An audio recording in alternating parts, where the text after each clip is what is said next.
Asif Ahmad, British High Commissioner to Jamaica, to bring greetings. Please welcome him.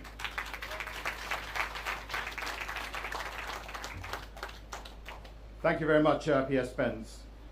Most Honourable Prime Minister Andrew Holness, it's a pleasure to see you for the third time this year, and we're only in the first 2 weeks of January.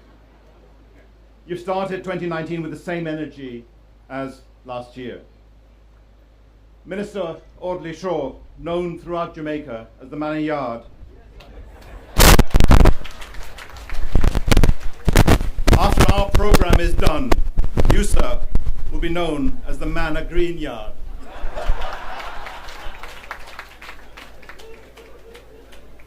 Senator Auburn Hill, Chairman of the National Irrigation Commission, is of course a senator well known to you, but he's also my formidable tennis partner.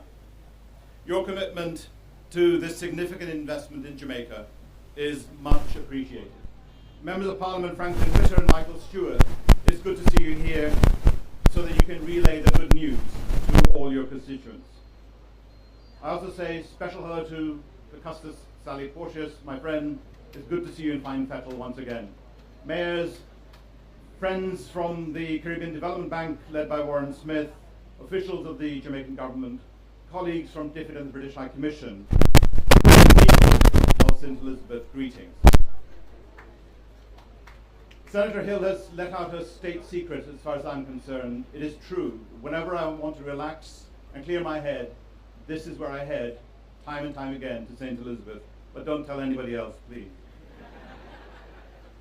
Prime Minister, you will recall nearly a year ago, over a year ago, when I first arrived in Jamaica, I said that my ambition was to align the UK's support for Jamaica to your priorities as a government in Jamaica.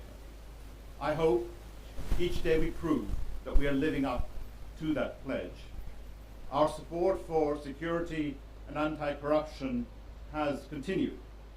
We are working with you as you set up your Commission on Violence. Building on the achievements of the last government, your administration has sustained good macroeconomic policies. But you've talked about your ambition to get this economy to the point of liftoff beyond 2% growth in GDP. You all know that the history of growth in Jamaica is that as soon as people feel a bit of money in their pockets, exports are not always keeping up with imports. And that is not a sustainable formula. So part of the answer to prosperity is more reinvestment in industry and commerce.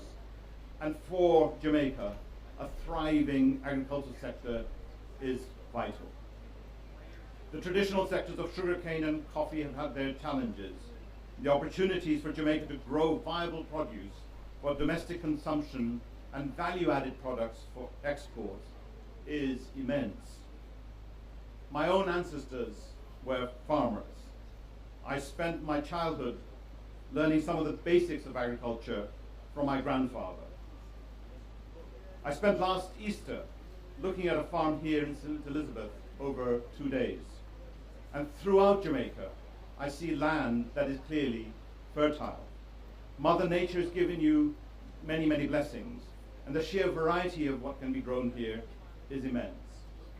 The £55 million support from the British government, not just for here in Essex Valley, but for St. Catherine and Clarendon, taken together with all our other development assistance programs, will take us probably to just under £100 million. That is a substantial investment in Jamaica. I don't often like bragging, but I might say that it's probably the largest international partner you have.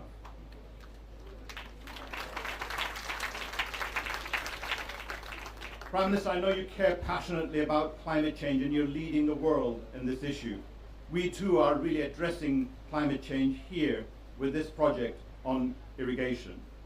The project will use solar power to get water to the farms.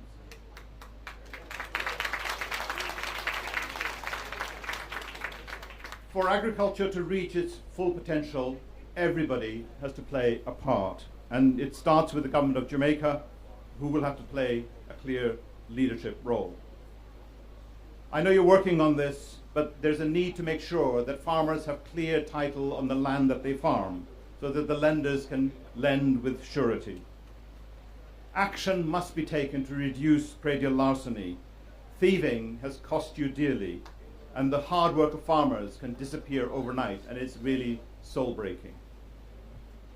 There's a need to ensure that taxes, including customs duties, recognize that essential inputs for farmers, be it fertilizers or other items, need to be competitive.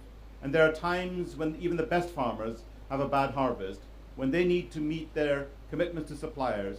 Perhaps, Mr. Shaw, you look at ways in which the burden of import duties is lessened for them.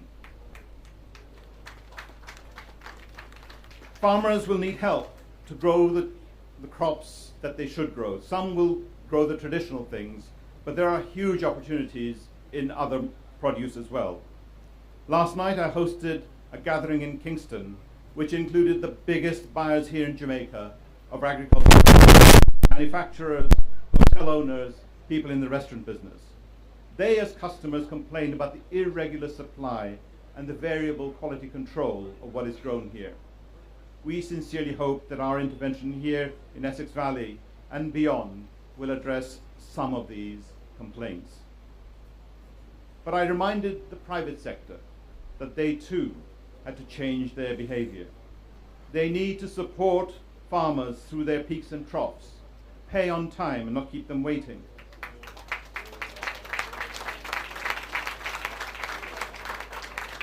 They should be careful who they buy from, not from the back of a cab or a back of a pickup truck, but from a known supplier, so that you can trace where the goods came from, so that to make sure they were not stolen.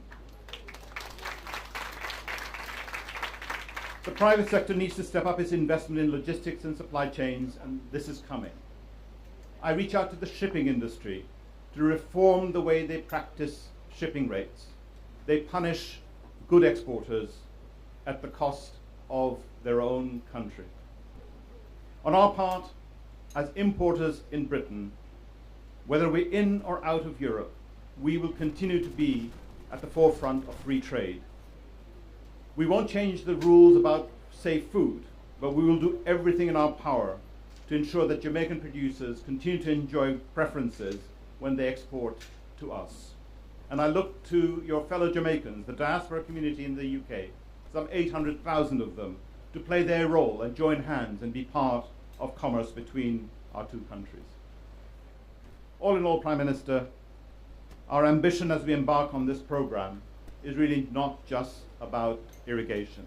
Irrigation is important. For this project to be successful, it has to be transformational. So let us continue with this energy and the spirit that has got to us to this stage. I'm sure with the support of the Jamaican government, the hard work of farmers, and a firm commitment from the private sector, we will see a transformed Jamaica. I thank you all for being with us today.